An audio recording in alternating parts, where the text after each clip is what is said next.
కదమ్మా, వేరే పిల్లలు వేరే పేషెంట్ చూడాలి కదా. సార్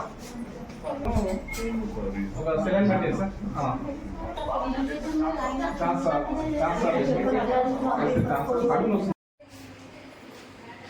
నా పేరు బిబండి. నేను హాస్టల్లో ఉంటున్నాను. ఈరోజు స్కూల్లో మధ్యాహ్నం భోజనంలో టమాటా కర్రీ చేశారు.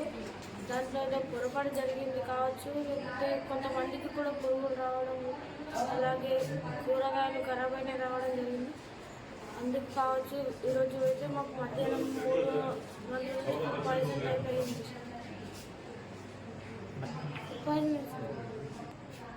కడుపున వచ్చింది, వాటిలో వేసింది.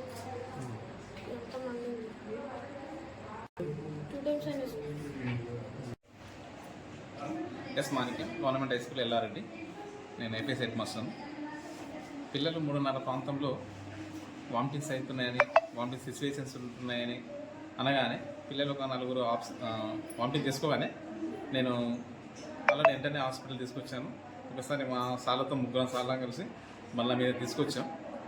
ఇక్కడ తీసుకొస్తూ మళ్ళీ పోయి ఎవరైతే సిచ్యువేషన్ వామిటింగ్ సిచ్యువేషన్ ఎవరెవరికి ఉందో వాళ్ళను కూడా తీసుకొని ఒక 14-15 మందిని మేము ఇక్కడ తీసుకొచ్చాం. తీసుకురాగానే ఇక్కడ గవర్నమెంట్ హాస్పిటల్లో వెంటనే వాళ్ళు ట్రీట్మెంట్ చేసి అందరికీ ఇది వాళ్ళు ట్యాబ్లెట్స్ ఇవ్వడం చేయడం జరిగింది. అందరికీ బాగానే ఉంది.